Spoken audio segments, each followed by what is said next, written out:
192 countries agreed, they pledged to do something to reduce emissions, carbon emissions, so that they can cap temperature rise to 1.5 degrees Celsius over the next century. Although, of course, after Obama, Trump has taken a completely different direction. That also includes Europe and Japan pledging to end the use of internal combustion engines from 2040.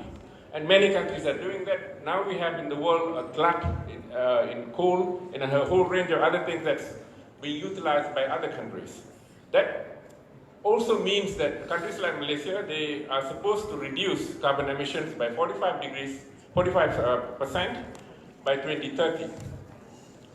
35% on their own, 10% from technology transfer from the developed countries. So you see now a proliferation, the mushrooming of solar panels and so on.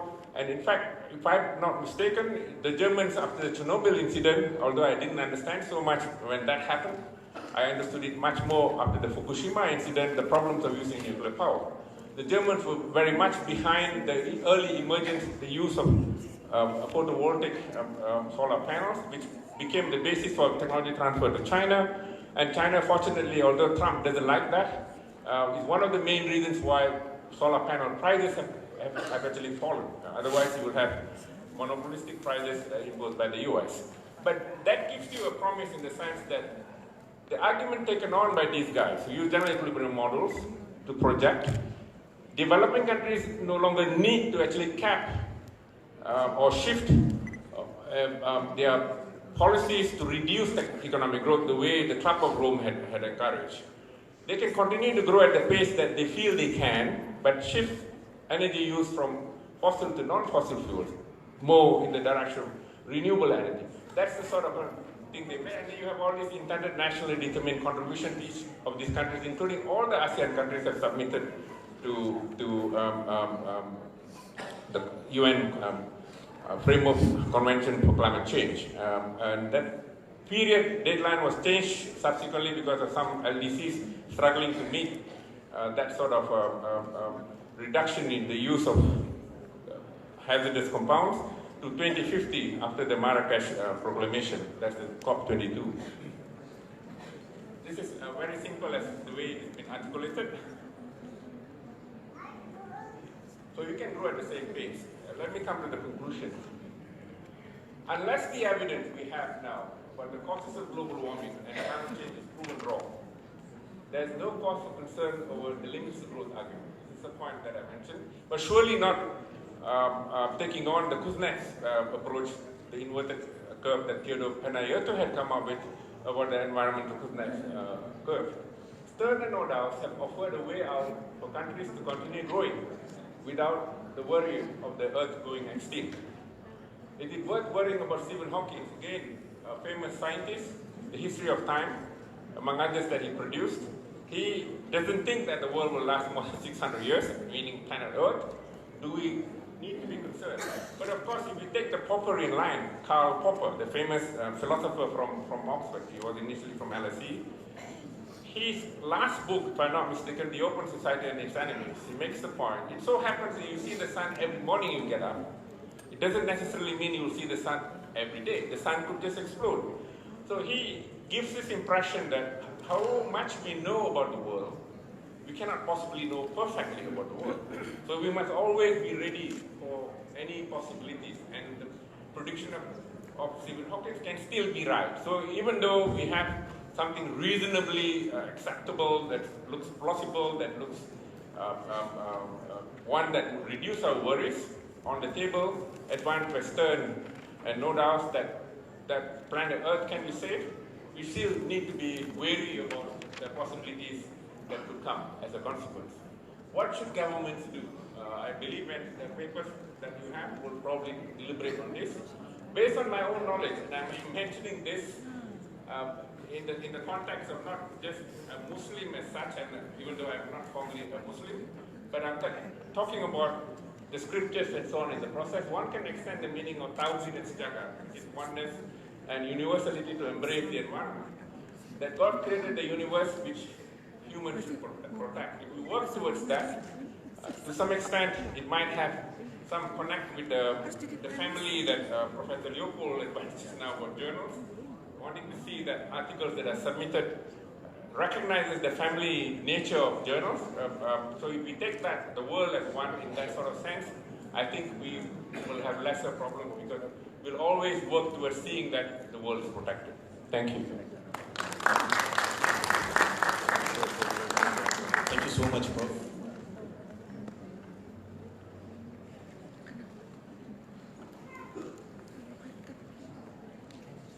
Another round of applause, please. Thank you, distinguished Professor Raja Rasia, for your speech. Our next speaker is from Czech Republic.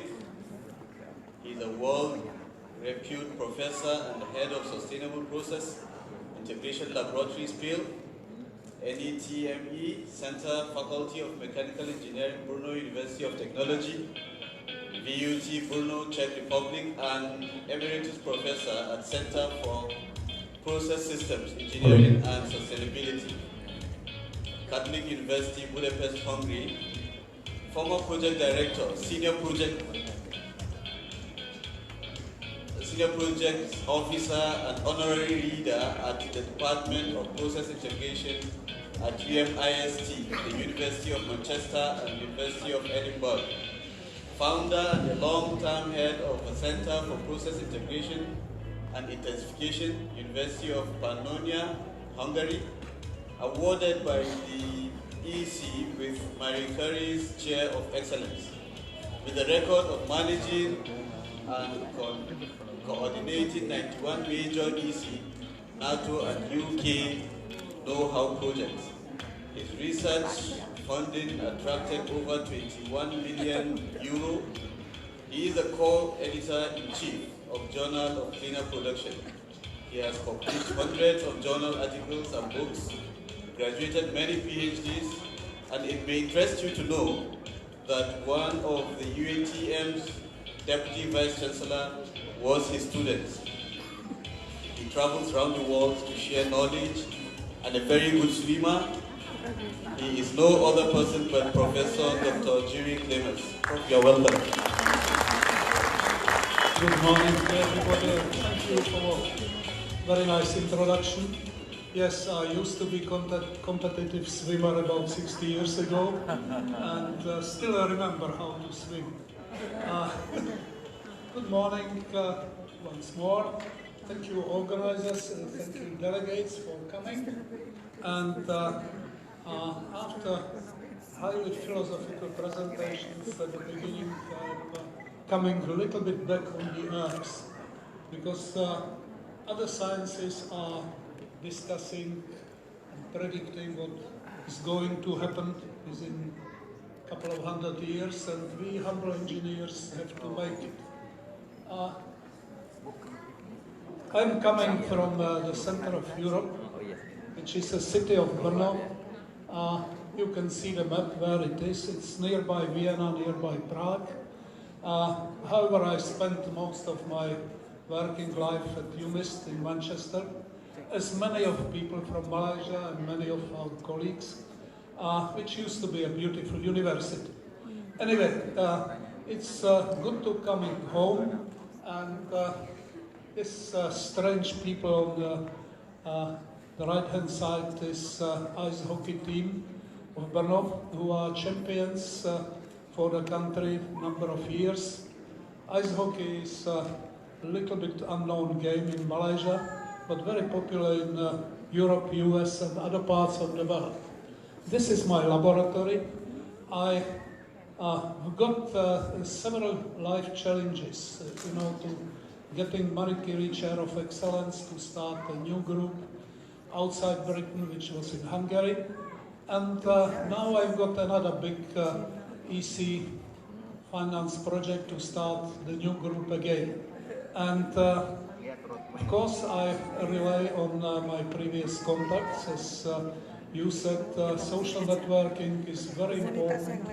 And I will add what is even more important are all boys and all girls club, alumni. And if you see those distinguished people, including UTM, DVC, Many of them are my former students. So, those are collaborating universities, and outline of my short speech, you can see it here. It is about multidisciplinarity, it is about something which is a buzzword nowadays, circular economy, and smart cities, smart industry, and other issues. So, let's start with circular economy. If you look on many journals, if the title is something about circular economy, is the most cited paper, at least in my journal. And everybody is talking about it and what it means. There are many graphs which are showing how circular economy works, but circular economy is nothing new under the sun, because even before Industrial Revolution, the world was totally circular, including our own bodies. We are grown, we come to the earth, and the new life is coming. Just Industrial Revolution created a kind of the break, changing circularity to linear economy, which unfortunately is creating a lot of waste and taking a lot of resources. So, what are the challenges of circular economy?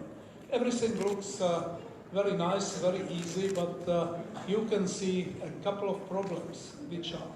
The problems are technological, and problems are also psychological and social, economical. You know, those Jeeves effects and other things. Those are well-known issues.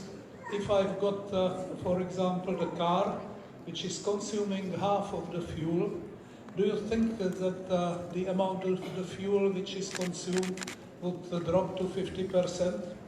Unfortunately not, because with cheaper fuel people will use cars more. And there are a number of such paradoxes which we have to consider with circular economy. And it is really multinational. It doesn't work only from technological and engineering point of view, but a lot of collaboration is needed from social sciences. When I used to be in Manchester, the member of Tyndall Centre for Research into Climate Change, I was quite surprised when I've seen that about 50% of the centre were people from social sciences. But I learned as a humble engineer that is needed, because by technology we can produce nowadays products which are very economical, which can create much less emissions. But if you look on the streets of, say, Beijing, Shanghai, Moscow, New York, Paris, what you can see? Economical car? Not really. Four-wheel drives, huge cars. When people become wealthy, the first thing is they would like to, in quotes, enjoy the life. And we need to persuade them to live a more sustainable life. Emissions. Emissions is another issue which is very important. And if you look on this graph, those are global greenhouse gas emissions. And they are growing. Just yesterday, Nature published another paper which is showing what is happening with emissions. And do you think that greenhouse gases are going down? Not really. Despite all the meetings, all the declarations, greenhouse gases are still growing. And this is a big challenge. I'm old enough, I remember many projections saying in the year 2015 it will culminate and it will go down. Now people are saying 2020, 2025. It's unfortunately not happening. This is well-known carbon emission cycle, and what we should do. It's very much about human activities, but it's also about living nature. And living nature is, beside industrial activities, contributing quite a lot to emissions. More and more people are living in the cities, and it's changing everything. They are living more distance from the nature. Those rural farmers were much closer to circular economy than nowadays with all the technology. And what we have to do? Well, at the moment, you've got some examples, and this is not CO2, this is not greenhouse gases, but it's haze and smoke. And you've got examples, I mentioned China, but if you come to LA, Los Angeles, you can see a lot of smoke as well. And CO2 will increase the temperature within 100 years about a couple of degrees. But already about 10% of the big cities' population is dying of respiratory diseases which are actually caused by this. So we've got a number of problems, and what can we do? There are different sources, but the pollution is, and smoke and haze is composed from many components. It's not as simple as CO2, as I mentioned, but there are not only gaseous emissions, there are PMs. And PMs are becoming growingly important, because a couple of years we were considered PM10 particle matters, which we can see mainly as a black dirt. It went to studying PM 2.5, but now has been recognized that the most dangerous are PM lower than 1. Why? Because the biggest one are settling on our lungs, but the smallest one are penetrating the lungs, coming into our bloodstream and causing diseases like cancer. So this is an example from European Environmental Agency showing different type of air pollutants and different sources. And as you can see, CO2, NH3, NOxes, PMs, SOxes, they are different for different human activities, and they have to be analyzed like this.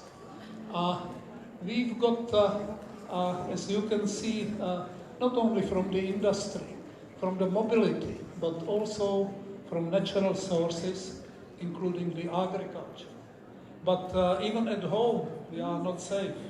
Our home is actually source of a number of very dangerous pollutants. And now is the question, if I live in a big city, should I open the window and get the heavily polluted air in, or should I live with heavily polluted air which is inside? On one side, the lifetime is growing. It's growing thanks to big advances of medical profession. But from the point of the air and pollutants is getting bigger and bigger problems. This is an interesting observation. Pollutant circulation. Typical example which I used is Beijing. Unfortunately, when they settled up Beijing several hundred years ago, they made it in the wrong place. Why? Because you can see what is happening. If there are hills around, pollutants are imprisoned. And it's not only Beijing. LA is a similar case. And if we are building new cities, well, say like Putrajaya or others, it should be very well planned from the point of pollutant. On the other hand, this natural ventilation is not the solution. It's just taking pollutants and moving them a couple of kilometers or hundreds of kilometers away and polluting some other parts of the country. Those are milestones in air pollution history. You haven't got the time, and it's not big enough to read it, but there are many. And unfortunately, the list is still growing. And there are some disasters which are much, much bigger than Chernobyl or Fukushima. This is, by the way, not so convinced how nuclear industry is dangerous. If you read detailed information about Fukushima, nearby was a big refinery. Do you know how many people were killed in the refinery? 56. In Fukushima, it wasn't like this. And the refinery caused a huge pollution from tanks which were carrying crude oil. So everything is a problem and everything should be studied. Energy. Well, we are talking a lot about renewables, but look on this graph. This is US energy balance. On the left-hand side, you've got sources, and on the right-hand side, on the top is rejected waste energy. And the US economy is one of the top advanced in the world, but still 60% of energy is wasted. 60%, about 2/3. And nobody bothers too much. Okay, the money pumped to renewables, but not too much to the efficiency and to using low potential heat. Why? Well, renewables are good money. They are subsidized from our taxes, and they offer good profit. To do something with the right-hand side, it would be very beneficial because the cleanest energy is energy saved, energy which never been produced, but it's not generating so much money. That one is, after a long time, very good progress. Energy, and in this case, electricity storage. This is the famous Elon Musk battery in Australia, very sizable, 100 megawatt hours, and this is taking up. If this progress is continuing, and now US is preparing to build and already building a huge batteries, it will save a lot of energy. Because we've got renewables peaks, we've got consumption peaks and off-peaks, and those batteries can smooth it out. Those are current projects. You can see they are massive, and it's some promise for the future. Another picture which I am saying this is an environmental crime. Cooling tower is a huge waste of energy and also huge waste of water, because the cloud above, it's not pollution, it's not chimney, it's water steam which is evaporated and lost. And this is what we should fight. A good example are solar electrical power generators, and surprise, surprise, it is in Morocco. It's not in the US or very advanced countries. It is in Moroccan desert. Okay, technology is Siemens, but already it produces 580 megawatts of energy, which is a sizable power station. And it looks like this, I've seen it, and it has got one big advantage. Because if you put photovoltaic panels in Sahara, they would work probably, and they did, 2-3 weeks. Why? Because the first sandstorm is covering photovoltaic panels, and in this case, sun can come in, and you can't sweep it, because you would damage the glass or plastics which is on it. Those mirrors are just getting like mushrooms during this and having not this problem. Another advantage, and this is getting a lot of application, is integration of different plants and different units. What is the waste energy for one plant can be used for another one. We've got a number of applications.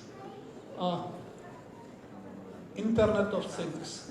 It comes to smart cities. Internet of Things can provide a lot of good, and big progress has been made.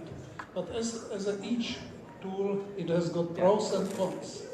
This is a little bit idealized example of real-time data with many things integrated. You can see autonomous cars, you can see the waste treatment, you can see other things, but one thing is missing here, and it's integration of the industry.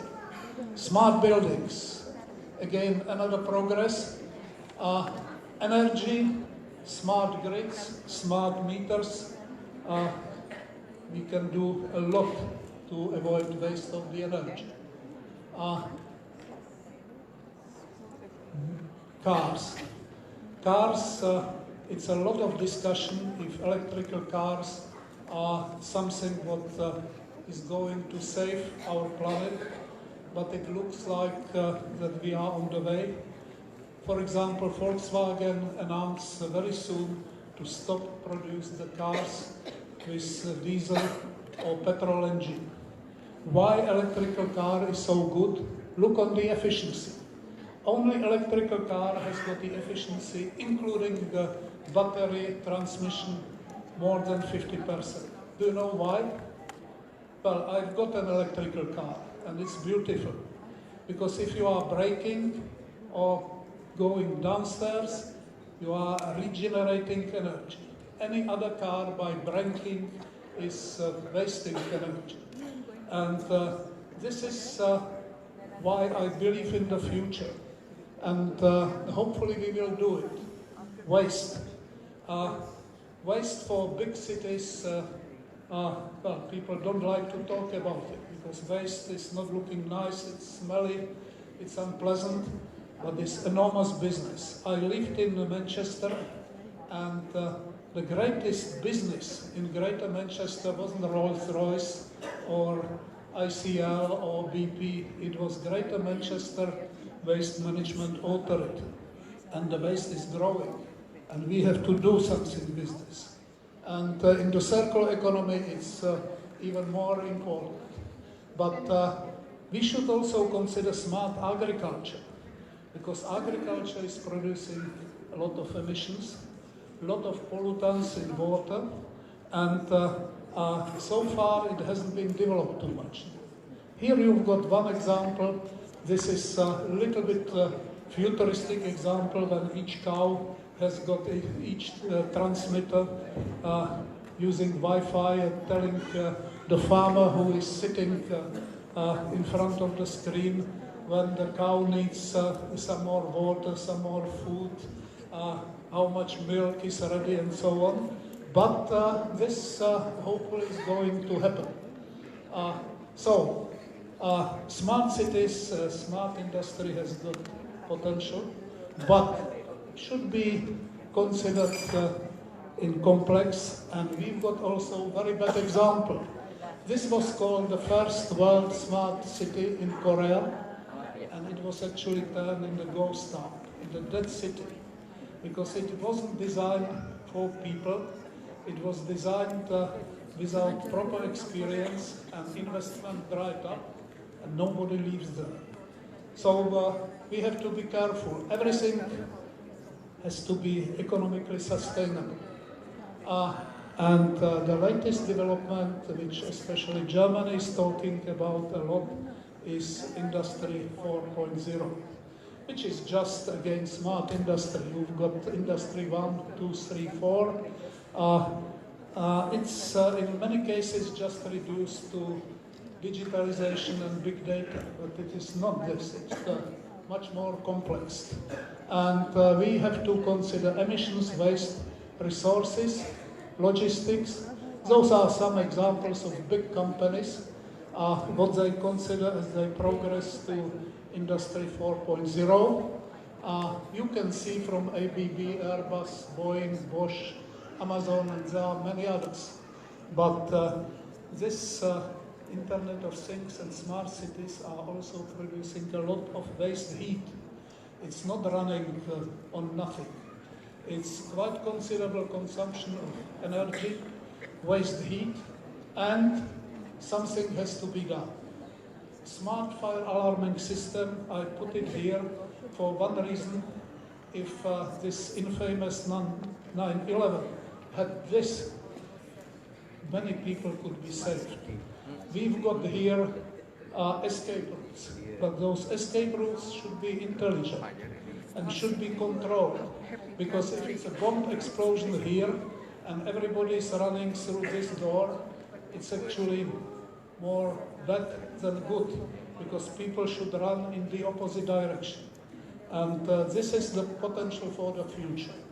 So we should go beyond smart industry to smart society. Those are steps which you can see for them. Those are some pillars of the smart society. Unfortunately, I haven't got enough time to explain it, but you can see it. One of them is a very important issue, autonomous cars. If we've got electrical autonomous cars, we can actually save or very much save the problem of congested city centers, because many big city centers are not actually good for living because of this. Industrial robots. And finally, we are coming to the end. And I like this slide because there are two approaches. One is the official, when the governmental officials are meeting and making declaration, we will reduce the CO2 within the next 20 years by so many percentage, but at the moment it's not happening. So it's up to us, all of us, and very much on us teachers. Because if we direct the younger generation to this direction, this we can do something for the planet. If not, the future will look something like this. So thank you very much. And this is the invitation on our conference. Many of you have been on previous conferences. This is 22nd conference in Crete, in Germany. And those are journals which we are traditionally making special issues. So thank you very much. Thank you so much, Professor.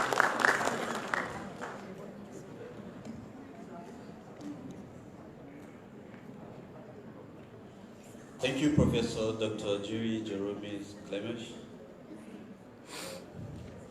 It was a wonderful speech, very educating. May I now use this opportunity to recognize the presence of Professor Dr. Khairil Awan, Professor of Tourism from University Malaysia, Kelantan. Associate Professor Dr. Mazlina Mustafa from University Putra, Malaysia. You are both welcome.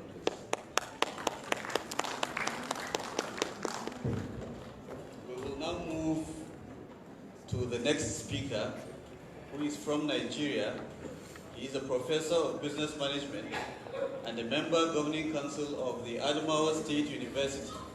He was once an active vice chancellor at Adamawa State University, sub-dean and dean, Faculty of Management Sciences. He has also served as accreditation team of the National Universities Commission, NUC, to many universities in Nigeria, an international scholar of great repute. In his quest to share knowledge, he has traveled widely. He has traveled to the United States of America, France, Greece, Czech Republic, Malta, India, Malaysia, Republic of Korea, and many others.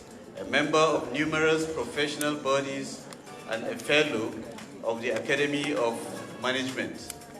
He has published hundreds of journals, journal articles, and books, graduated a number of PhDs, masters, and undergraduates.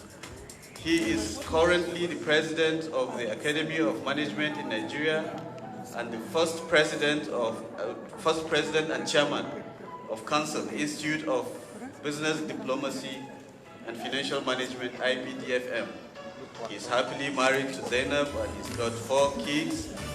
Ladies and gentlemen, please welcome to the stage Professor Dr. Aminu Ayuba.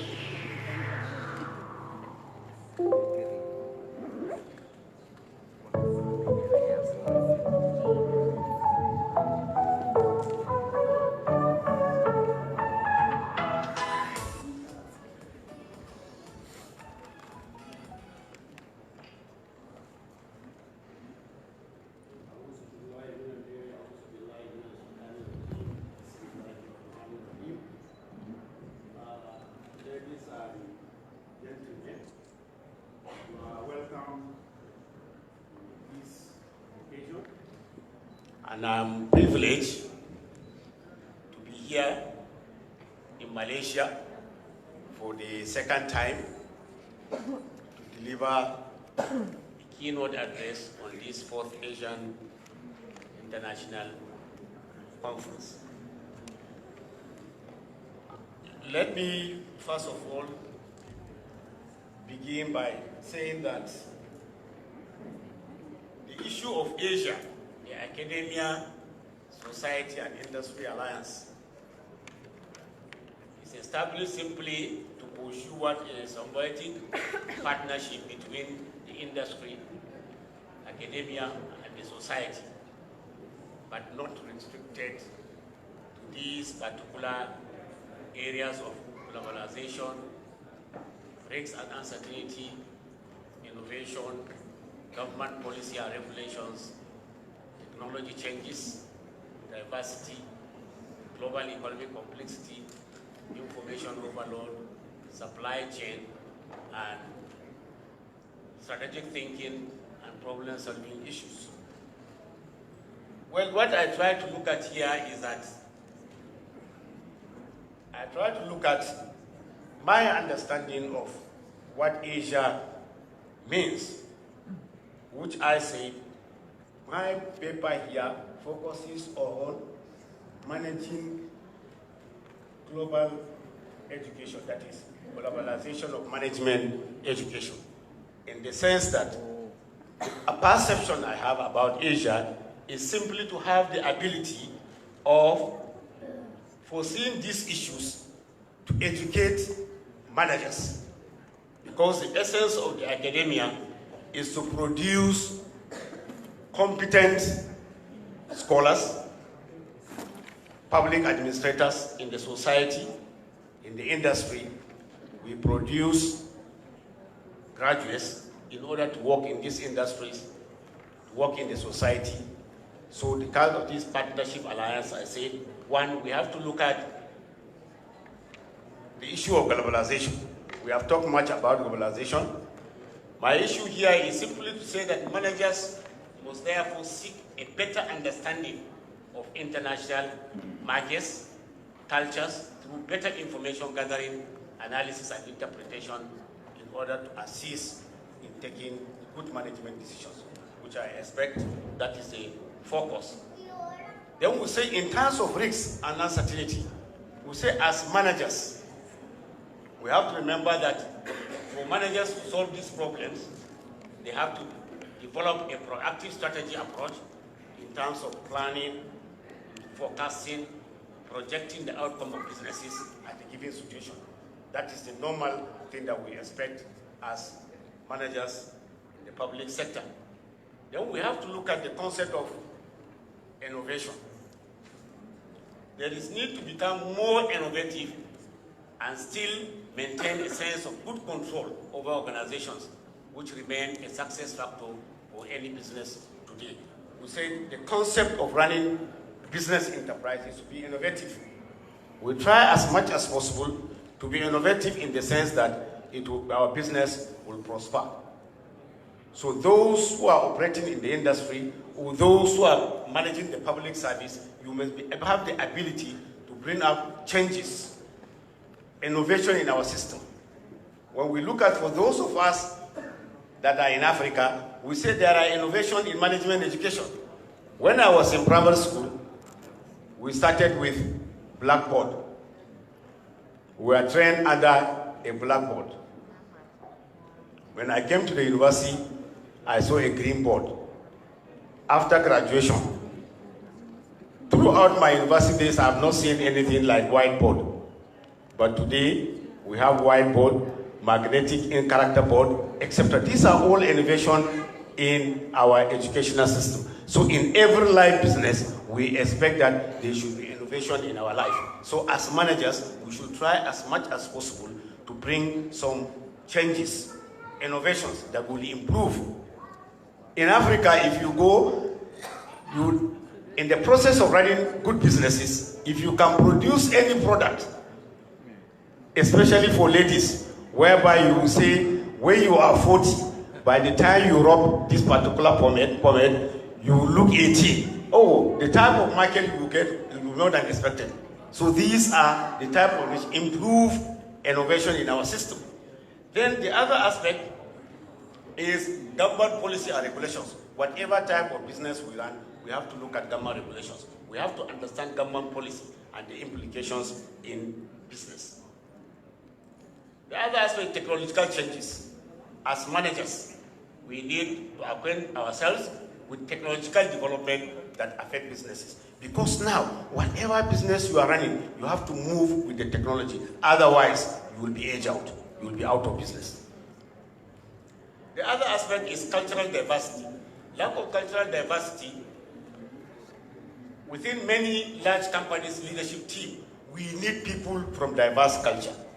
I'm happy to be here under the Asia simply because it has portrayed what? Different culture. If you look at the speakers that appeared here this morning up to today, we are people from different cultural background, and which gives a good opportunity for integration and business success.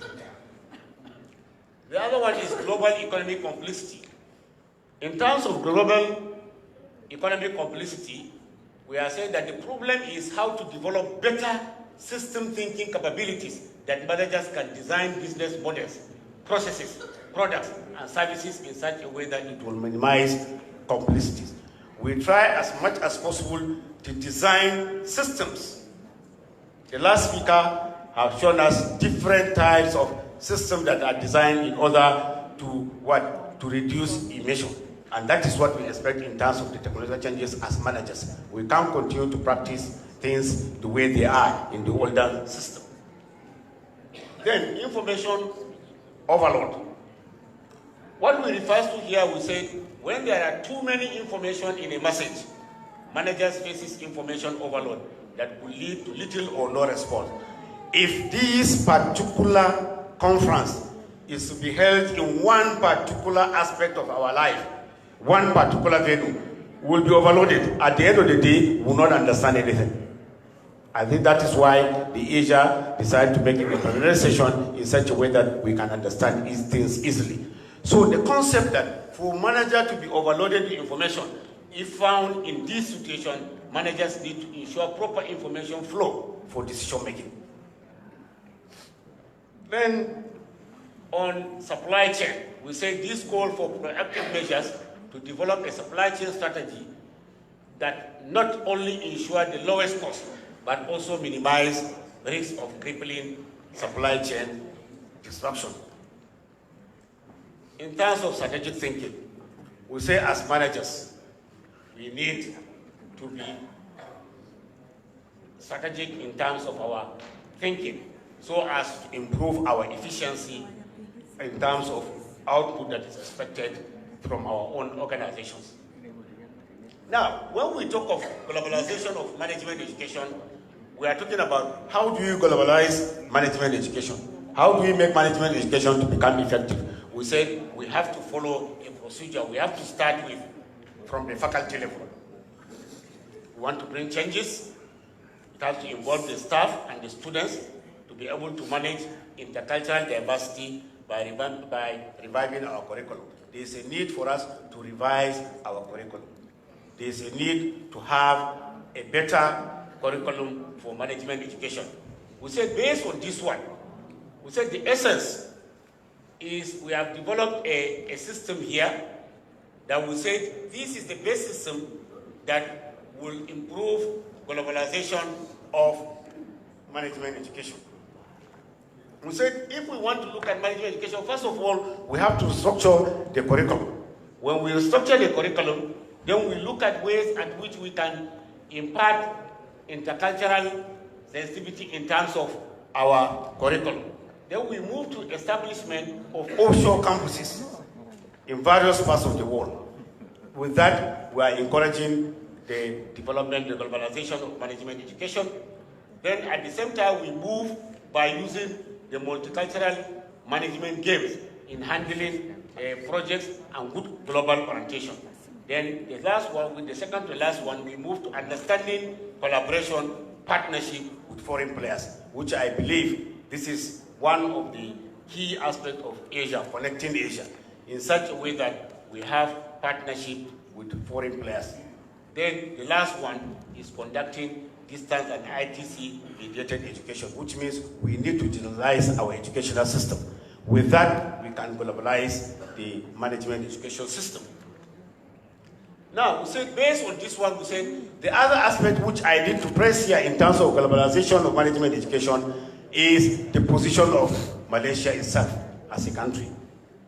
As a Nigerian, I am proud to say here that it is my candid belief that Malaysia is a country that can be described as a reservoir of knowledge.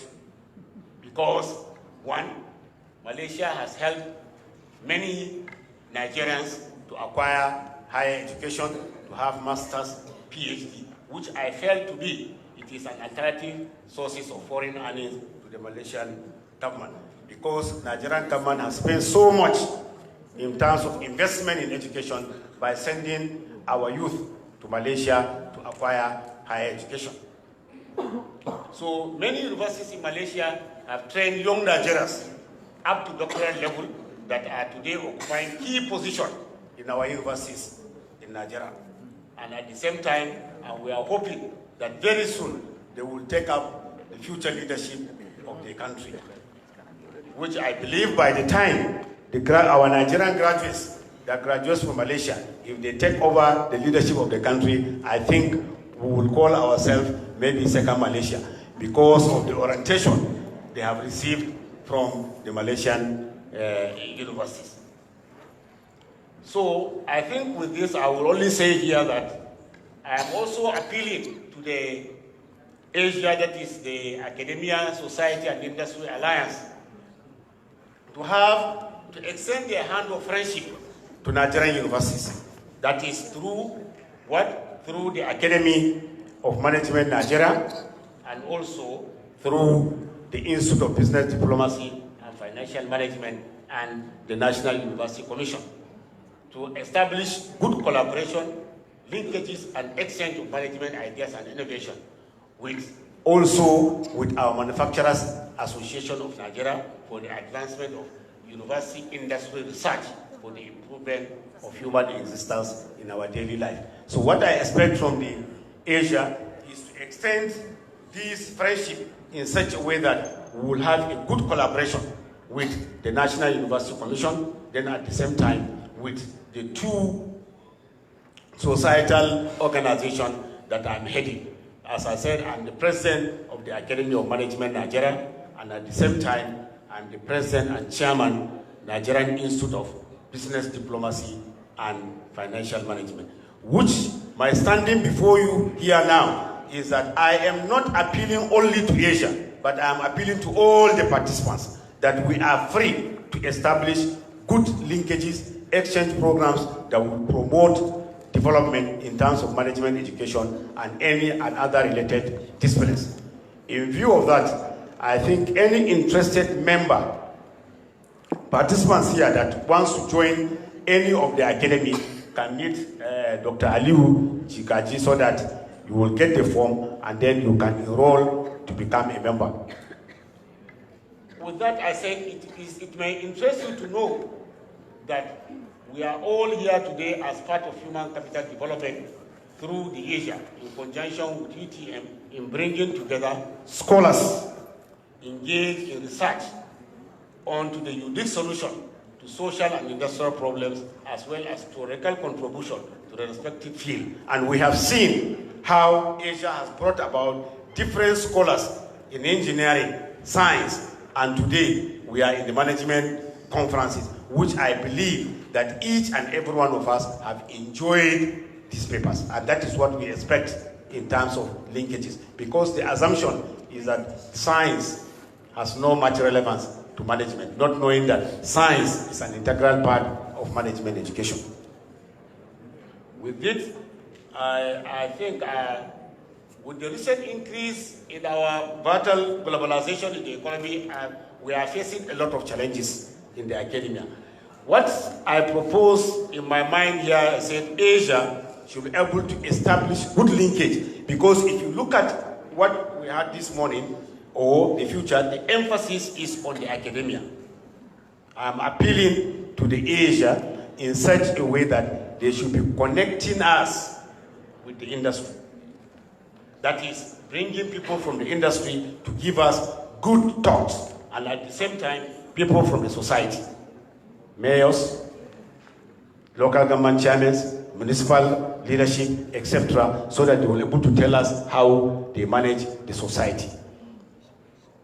In view of this, I said, let me seize this opportunity to thank Professor Dr. Amara Rasli, Vice Chancellor, Summit University, for giving me the opportunity to participate at this conference. I would further like to thank you all, the distinguished delegates and speakers this morning, for having the opportunity, and I trust your deliberation will be thoughtful, frank, and enriching at the end of the conference. Thank you very much.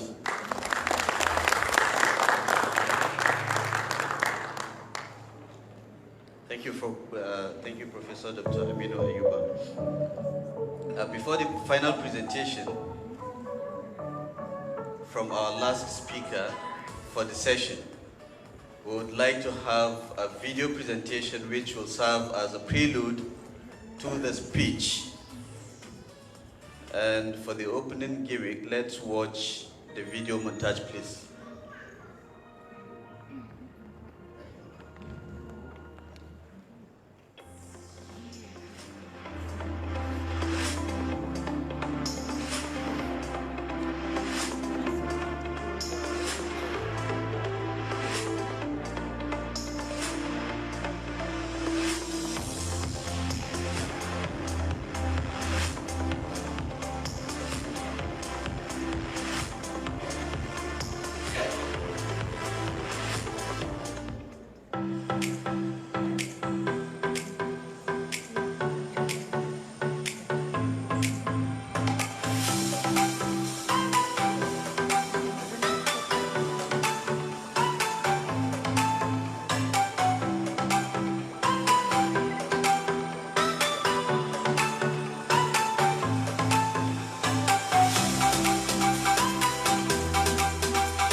Thank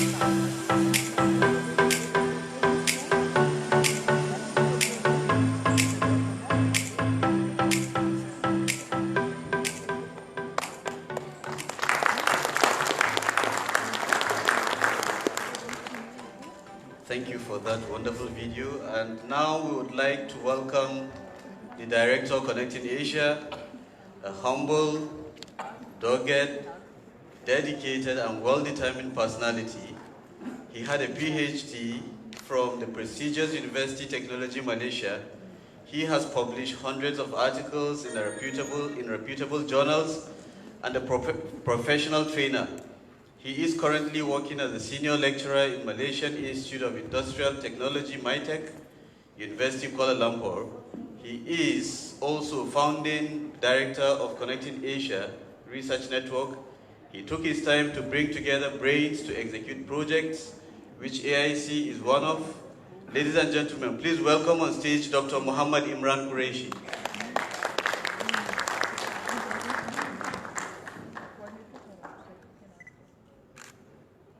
Thank you very much, Dr. Aliyu, and thank you very much for all of you for coming and attending this 4th Asia International Conference 2018 at Langkawi.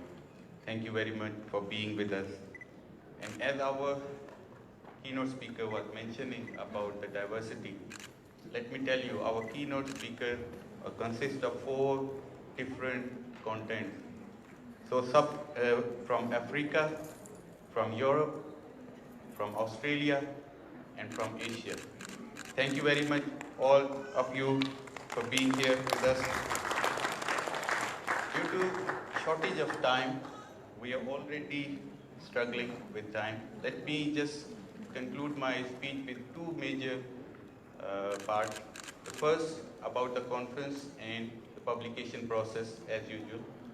And most of you who already are part of the Asia, they already know it very well, but let me just briefly explain it to you. And then the progress, and finally the final part, what is next, which is the most important part of my today's speech.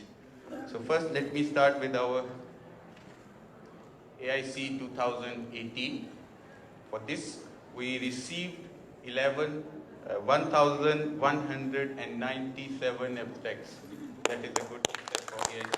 We have beaten all the records for AIC, Asia International Conference previously. And then the process, today we are going to conclude with 525 presentations in one day. That is another achievement. And from these, the review completed, the process, the paper submitted and reviewed. 421 papers have already been reviewed and it is in the progress of publication. So hopefully we are going to publish them soon.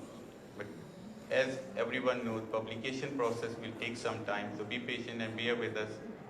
We are sure your paper will be published with all the collaborations of these journals, especially for Pakistani journals.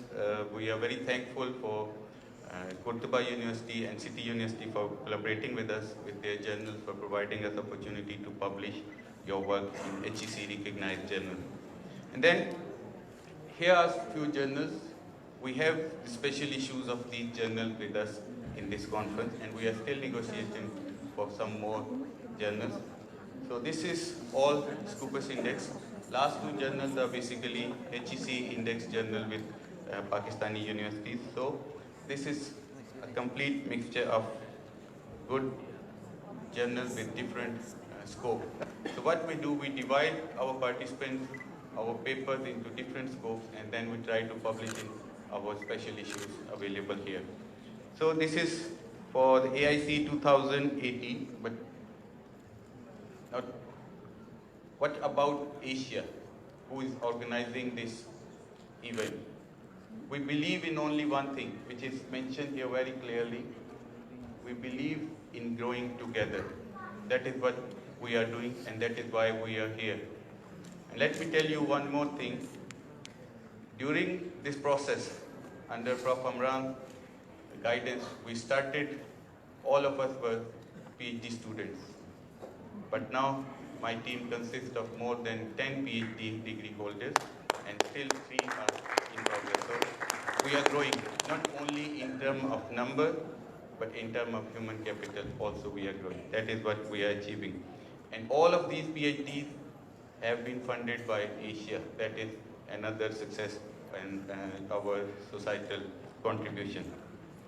So this milestone, we not only providing opportunity to the researchers for publishing their paper, but we also provide them grants for traveling. If they are coming from different countries, we try to mention or we try to balance the diversity of participants. So that's why we try to encourage people from different nationalities to attend this conference.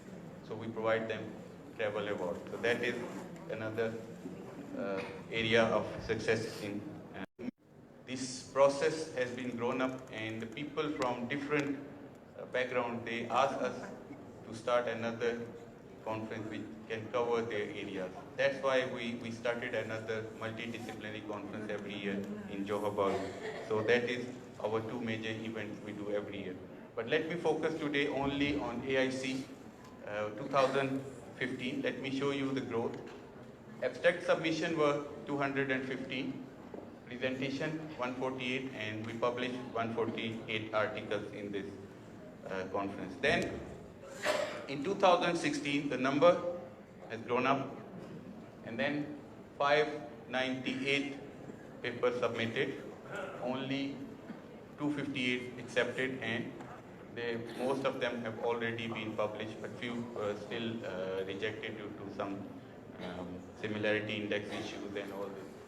And then in 2017, we had 896 submissions and 355 presentation, and 301 papers have already been published. And then finally, this is our sum of other conferences we concluded in different countries. So this is just to give you a glimpse of our events. Now,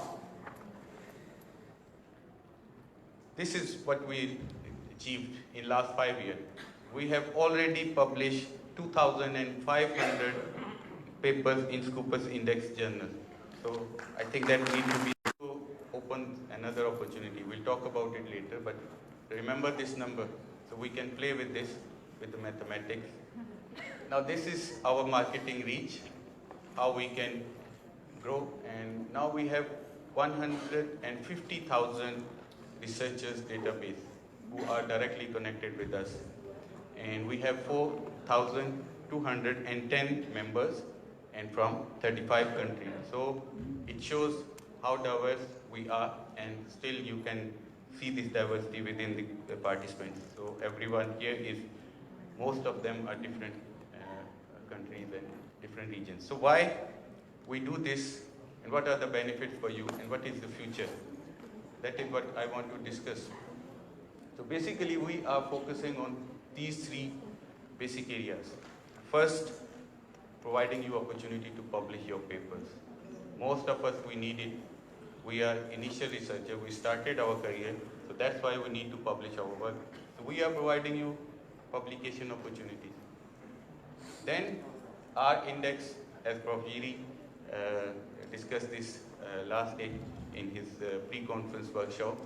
So our index is also important. So we are trying to engage people from our connections to be reviewers and to be editors of our journals and all this process. And then the third part, most importantly, H-index. Everyone is looking for that. So our next step is to work on this research visibility. We are trying, we are trying to devise a mechanism where we can grow or we can increase the citations of our participants. Those who are reviewing any paper, as Prof. Giri told us, 3 review, 1 publication equals to 1 publication. But in same case, we can request our participants to be part of this network and allow your reviewer to cite their paper in your, cite their articles in your research, 1 or 2. That will allow them to increase their citation, increase their research visibility, because we are diverse. We are from 32 different nations. Obviously, we can work together to get it done. So for this Reader Insight, we have already collaborated with this. These are our journals. 2 journals are already in the progress of Scopus indexing. Hopefully, we can get it by the end of the next year, or maybe 2020. First 2 journals would be in Scopus index, and the rest are coming with. But this is all free journals, not paid. You can publish your work without any payment. But obviously, we need your cooperation. We need reviewers and editors from all the network to facilitate us in the reviewing and editing process. So this is how you can become a member. You already know the process. You are already registered in our portal. If we have a specific platform for members, we'll send the email to all the participants that you can be our member officially. So this is how we are planning to move forward. We are planning to develop a network which can not only facilitate for publication, but also for your R and your H index. That is what we are trying to do. So this is it. This is what we are here, what we are trying to develop, and we need your cooperation in this. If you need any help, any services, any type of question or queries, you can contact us at the registration counter. Thank you very much for being with us. Thank you.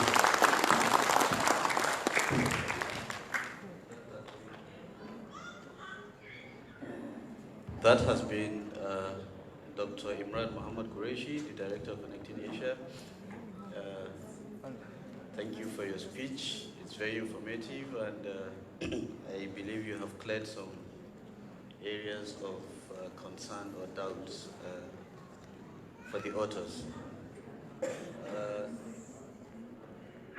I have a few announcements, but before then, may I invite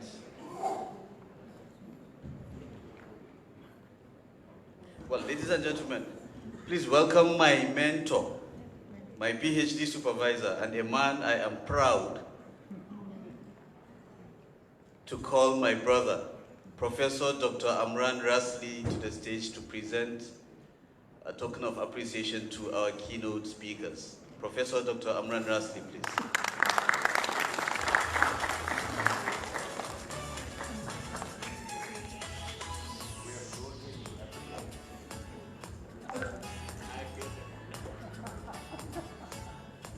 May I also invite the Director of Connecting Asia, Dr. Muhammad Imran Qureshi, to assist Professor Amran Rasli.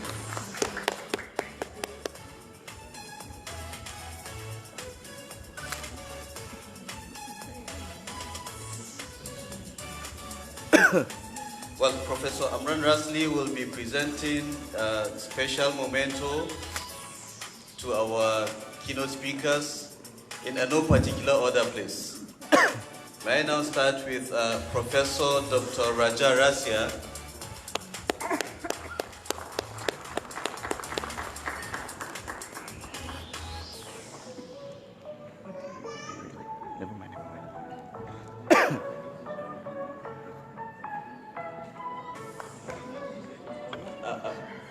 I'd like to kindly request Professor Raja to remain on the stage, please.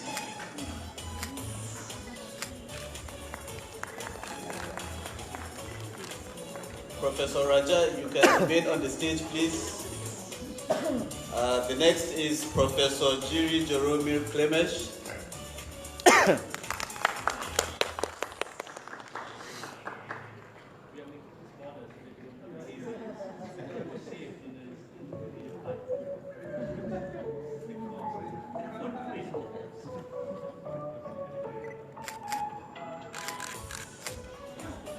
Professor Jiri, it's quite portable. It's portable, and in order to reduce carbon footprint also. Thank you. Next is Professor Aminu Ayuba.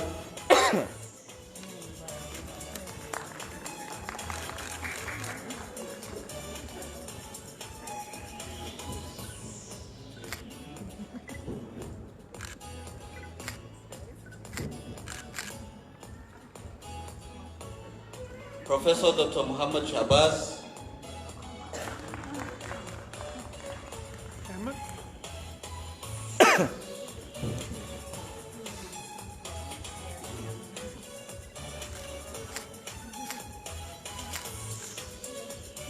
Professor Dr. Leopold Dana,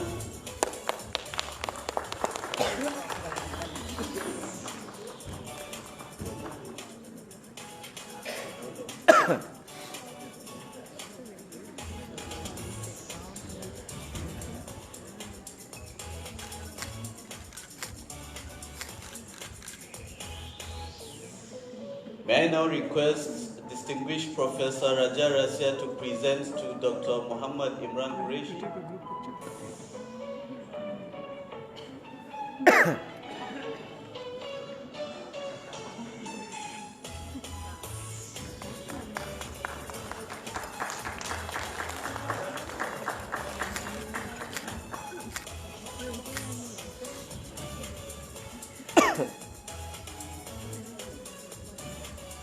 May I also use this opportunity to invite Dr. Akil Ahmad from University of Central Punjab to present a token of appreciation to Professor Dr. Amran Rasli.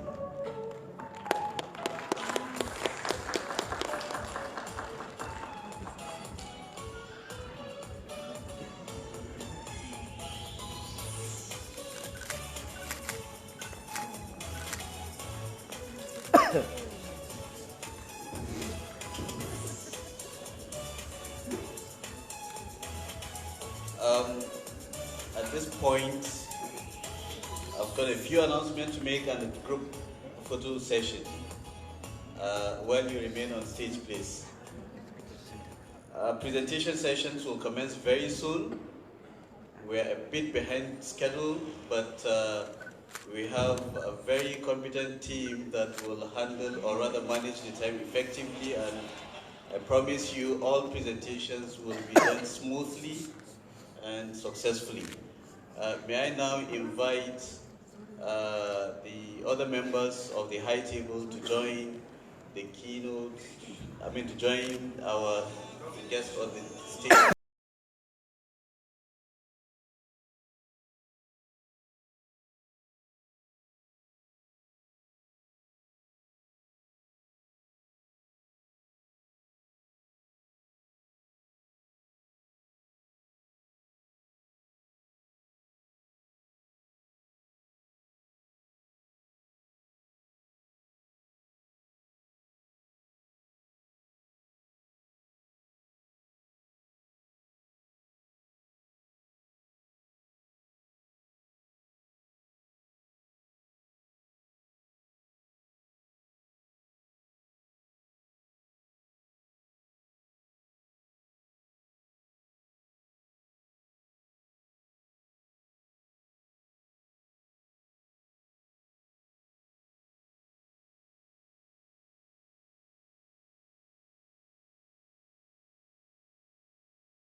Sorry, just a quick one. I just realized one of our guests has just arrived.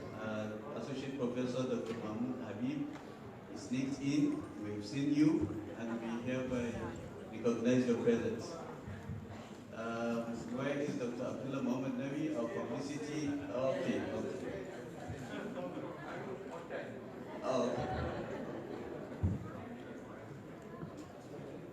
I'm not sure if this is the best way to have this picture. Dr. Aslan, can you advise, please?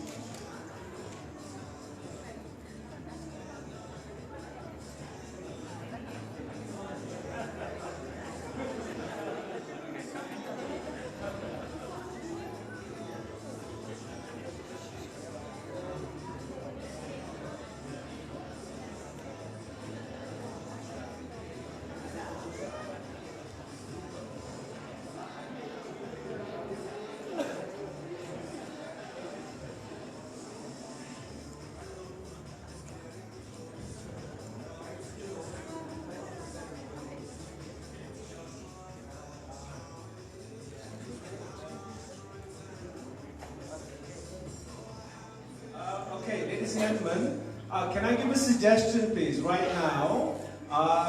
What's happened is when we do this, not everybody is going to be seen. So what's going to happen is the photographers are going to come up on the stage, and then they're going to shoot down like this. So everybody is going to look towards the stage.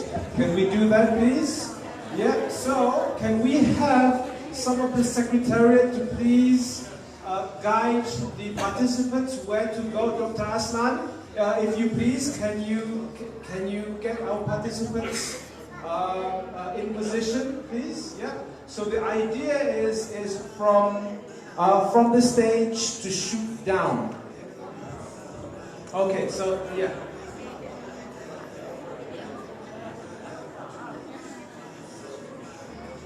Okay, so the suggestion is everybody can sit down at their seats, so you're all going to be seen, yeah? So can we do that, please? Because we did not anticipate that there will be this many of this space. So if we do that, sorry, I do apologize again. This is a work in progress. Okay, the speakers, okay, so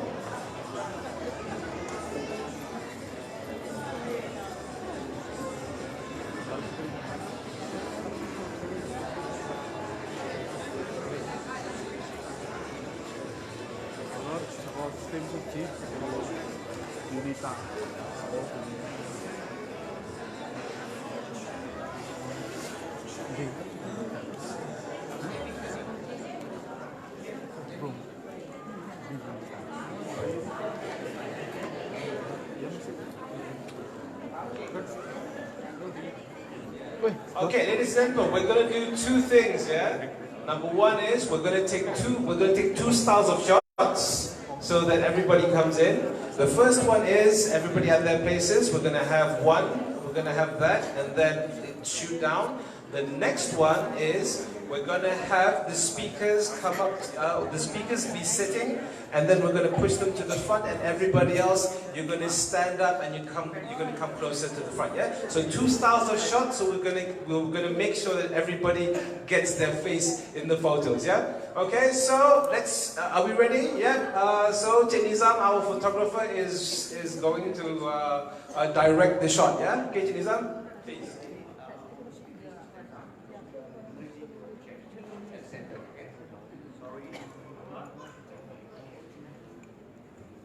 Secretariat, please help with the moving of the chairs. Thank you very much.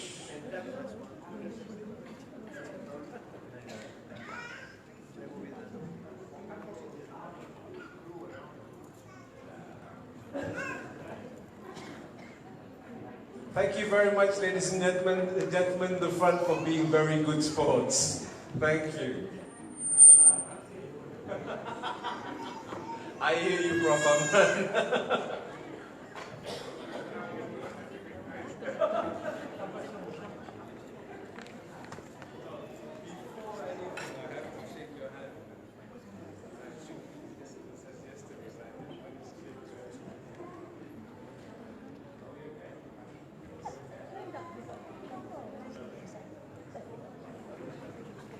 Can we get all the banners, the buttons behind, please? Ahmad Gilani. Ahmad Gilani. Can we get the other buttons, please, behind?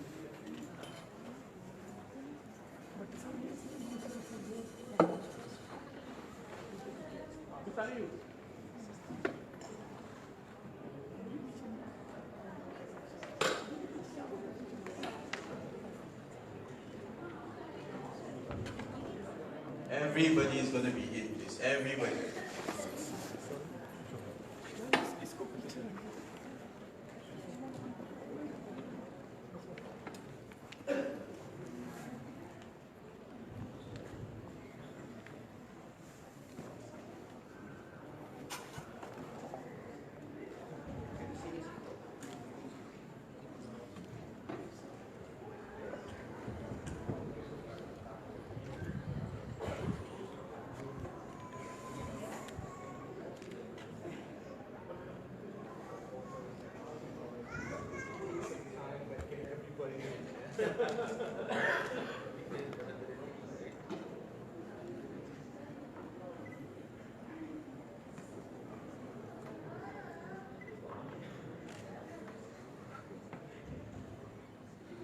How are we doing? Tinizam, are we doing okay? Okay, hold on. Make sure you don't fall down, yeah?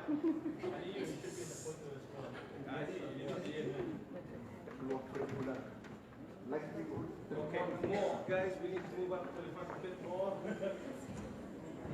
Framing, that's right.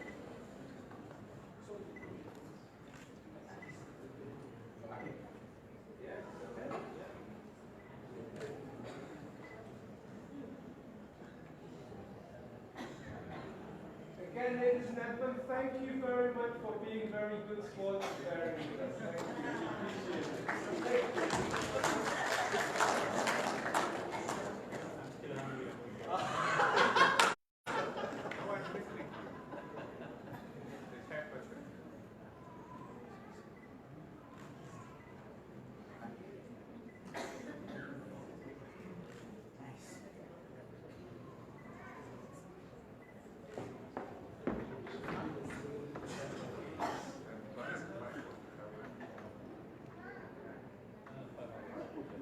We How are we doing? Tinizam, do you need a chair? It's not about the chair. Yeah, do you need a chair? No. Off frame. So this side is out? Yeah, this side. This side is out. So I how need 2%. Okay. Okay, so you can move it. So where does it end?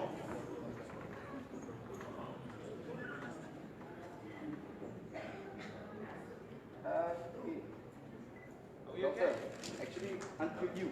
Until me? Yeah, you the most. Okay. Sorry. Alright, I'm the marker. Okay, remove kursi. Oh, and we can fit in some of that side as well. Yeah, okay.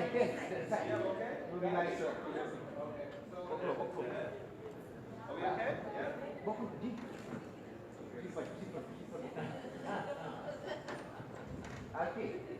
This is the border. So, okay. So yang lain semua boleh kiri ke? Okay. We take sitting down first. Okay. And then we're going to move it. Okay, can. Okay.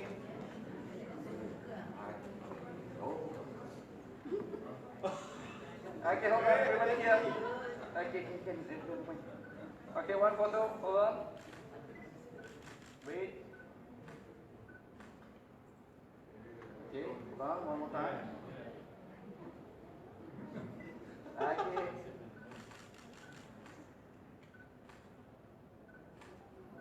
Okay, finish for this one. Okay, then Everybody. Okay, ladies and gentlemen, can you stand up and move towards the front? Yeah, this one's better. All right. Okay, one chair.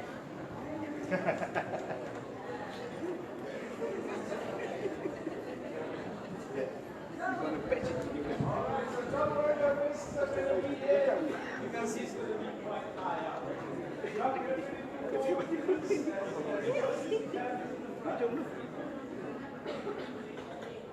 Okay, this is the border. So, must squeeze it inside. Or perhaps maybe someone want to stand. Can squat below here, some of you guys. Can? You know, to drop it. Ladies as well. Yeah, wait.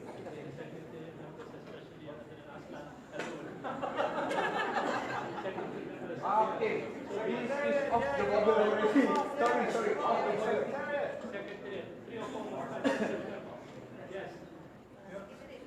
Okay, this is just my suggestion. If anybody want to stand on the chair, fine. If anybody want to stand on the chair, man, off the border. Rostrum here. I cannot see. Stand on the chair. You want your face to be big. Yeah. Got rostrum. I cannot see. Yes, squeeze it a little bit. Off border. Okay, so everybody needs to be in. So is it? Okay, can. Yeah? Okay, can. Okay. Okay, anybody? Any chairs? Standing on the chairs. Anybody else? Anybody else? Okay, we're good. Okay, hold on.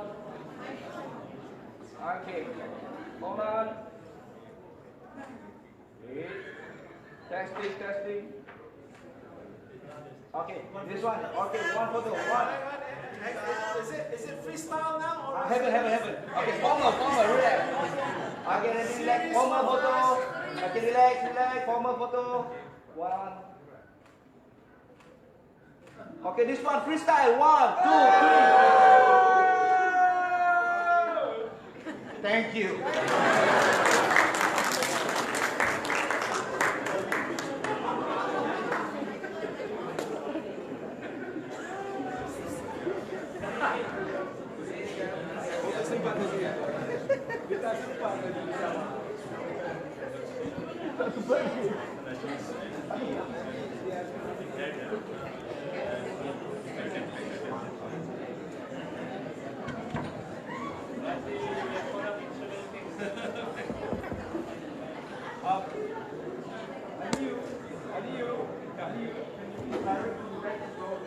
Yeah, sorry. Hello? Sorry, presentations are going to commence now. Therefore, for those of you who have your presentations now, you can simply kindly walk to your presentation rooms. The session chairs and coordinators are already, most of them are already waiting. And there's going to be a strategic forum, which has earlier been announced.